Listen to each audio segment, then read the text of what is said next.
Hello, my friends. Welcome back to the PC Elitists. My name is Woodsie. My name is Shepherd.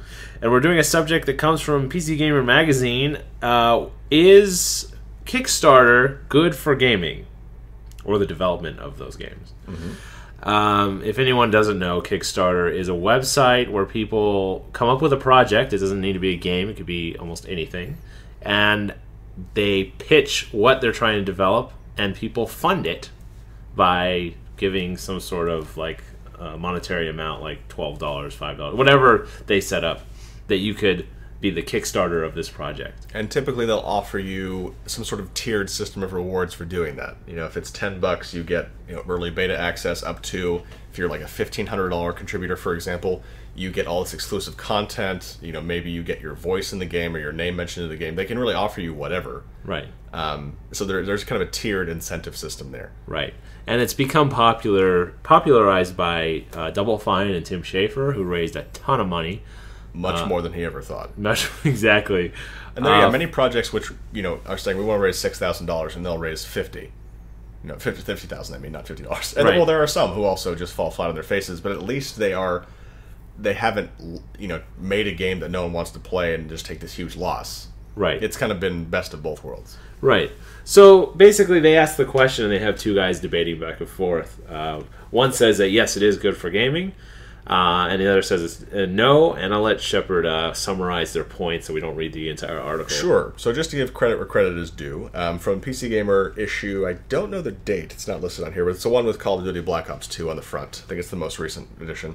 And the yes man in this is named Chris Thurston. The no man is named Rich McCormick. And I think if you have a subscription, you can find this online.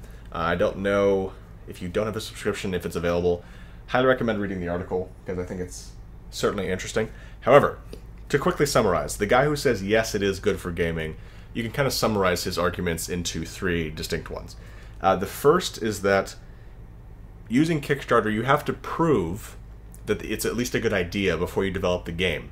And not just to your investors, to the gamers, because they are, in this sense, one and the same. You have to basically go to gamers and say, here's my idea for a game. If you want to see it, fund it here. So you're reaching out directly to your core constituency and trying to get a show of good faith, frankly. Right. So that's mainly his first argument. He also feels that you're not, whereas if you have a big investor who is completely bankrolling your entire design process, that's really one individual or group of individuals, maybe one funding company, one venture capitalist firm, who is funding the game. They may want to institute some sort of creative control over the process. If you're getting grassroots funding from 50 people, 100,000 people, 2 million people, it's not really going to be one of the terms they use is design by committee, because it's not. People may suggest ideas for the game, like, oh, that's a cool idea, you should do this. Right. But you're not necessarily beholden to that. It's just a bunch of people funding what they think is a good idea, and what you're hoping is that they then entrust you to develop that under your own discretion. Right. So he basically feels that you're not beholden to an investor, because in this sense the investors could be so many that it's just, we believe in you, this sounds like a good idea, etc., etc. And, finally, he believes that in this sense your money is going directly to the developers, and not to the developers, the publishers, and every other group, every other party who is organized in this process. Even if the project fails, at least your money went to the developers. Right. And in this sense, it's kind of like with the digital download discussion we've had prior. If a developer is funded in this way, they likely don't even need a publisher, or they need a publisher in a much more limited capacity. If you get enough funding on Kickstarter, you can self-publish, self-digitally publish, kind of cut out the middleman, so more money, or at least a higher percentage of the money, can go into development. Right. So that kind of sums up the primary arguments why Kickstarter is good for gaming. Why Kickstarter is bad for gaming, the arguments, frankly, at least as Rich McCormick presents, are a little weak, and in one instance, it's contradictory.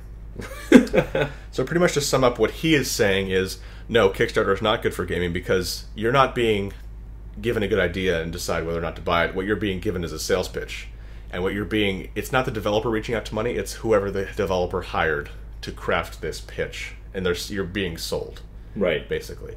And so he feels that it's not really truly you're paying for a good design. You're paying for whoever has the better marketing acumen. Right.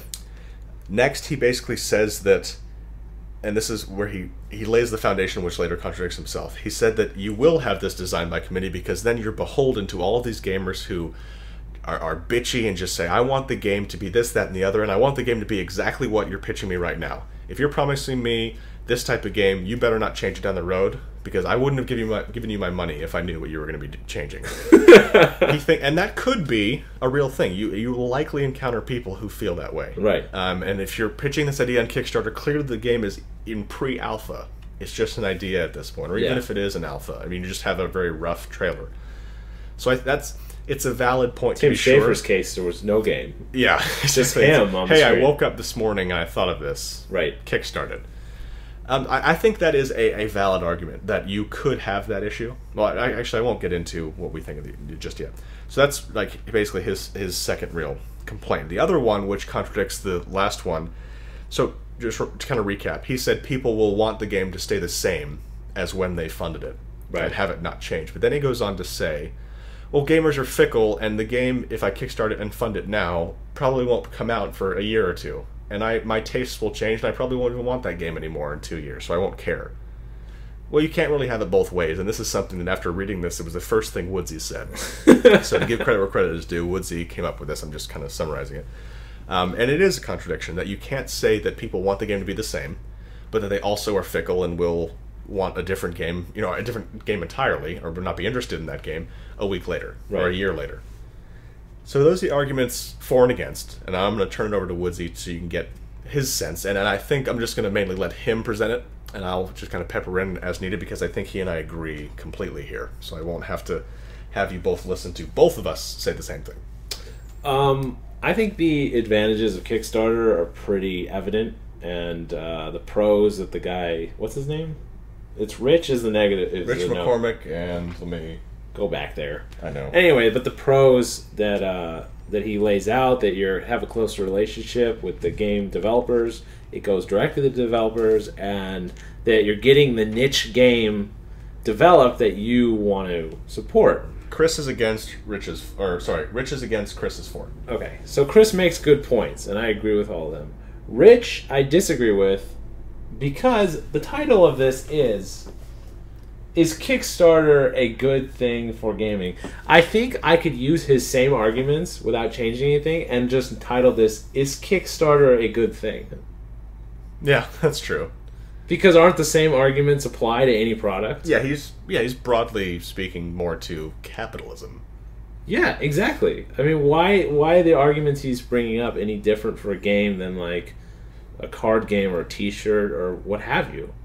Whatever is on Kickstarter.com. It appears that his fundamental base argument is and I'm not saying that this isn't true, but it appears that his base argument is people in a large group are stupid and selfish and don't have a lot of high-level thinking. Right. So they can easily be sold and easily be manipulated, and so it's bad to allow them any sort of control. Yeah. Well, I think if we all think that Kickstarter is a good thing... I think we know where he leans politically. Anyway. I think his argument is an argument against Kickstarter. Because I think if you have an open forum and you think that having that open forum is going to affect negatively on the final product, then Kickstarter as a whole is negative. And I don't think Kickstarter as a whole is negative. I think it's good. Is there negative aspects of it? Well, yes, but show me something that doesn't have negative aspects. ThePCelitist. That doesn't. Or is... What? You said show you something that doesn't have negative aspects. Oh, yes. Yes. I gave you the perfect example. You're right. It doesn't have any negative... The only negative aspect is that not every person on the planet knows about us. That's true.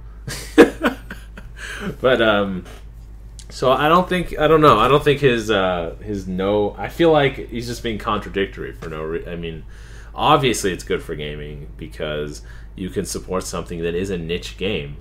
And I think most people who get on there understand that you don't have control of the game development. You're just enjoy the product, the idea, and appreciate the idea. I also think it's a certain kind of person who goes to Kickstarter and looks for a game to fund. Right. And I think it's the kind of person that he isn't necessarily accounting for. He's making it sound like someone will go to the website and be so easily duped into, oh yes, that's a wonderful idea. Let me pitch in $50. If you're willing to do that, you either were completely sold, or you're the type of person where $50 isn't really that much for you, right? Or you truly believe it is a good idea. And I feel like going to a site and saying that's a good idea, I'll kick in $10. Right. I don't really see that as that big of a deal. If I end up being disappointed in the game, I'm at least able to say I helped contribute to this game being developed. Even if I was one of 2 million people and I only gave a couple of dollars.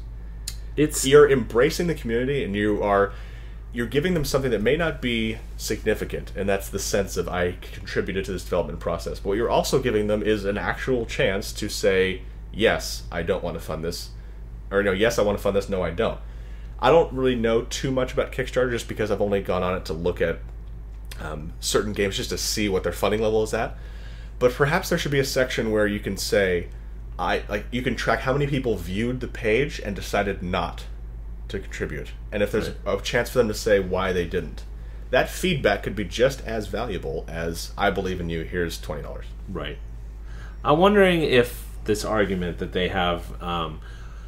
I was just showing you earlier, Heroes and Generals, the website, and at the end of their little preview, they say you could contribute money to this project. You know, it's a free game. It's going to be free to play, but if you want to contribute to our project, how is that any different than Kickstarter's? Kickstarter just consolidates all these things. Mm-hmm. I mean, I don't think this guy would say, no, that's a bad thing. Games shouldn't ask for help developing it. Mm-hmm. They should just be made, and then you decide after you buy it whether or not you like it. Right. I mean, that doesn't make sense. We don't know if that's what he's proposing, but he's not really proposing an alternative. Right. Or a way to improve Kickstarter. Kickstarter's is cool. Just don't get duped. I think the only danger is, will publishers, try to sell you stuff, and instead of having to invest their own money, just put money in advertising on Kickstarter. Mm-hmm. That can be a danger, but that's kind of a danger anywhere, so I don't know. Yeah. Well, I'm just even reading this, it makes me want to go to Kickstarter and just start browsing around and seeing what projects are out there. Yeah. And that's kind of what I hope that this discussion does, is that I want people to kind of give their feedback and let us know what they think about this discussion. But also, go on Kickstarter and just look at some interesting projects. And by all means, if you think that something that looks like it's a cool PC game that's being developed or trying to, please let us know about it so we can kind of look into it. Yeah. Yeah. My name is Woodsie. My name is Shepherd. We are the PC Elitists, and we're signing out.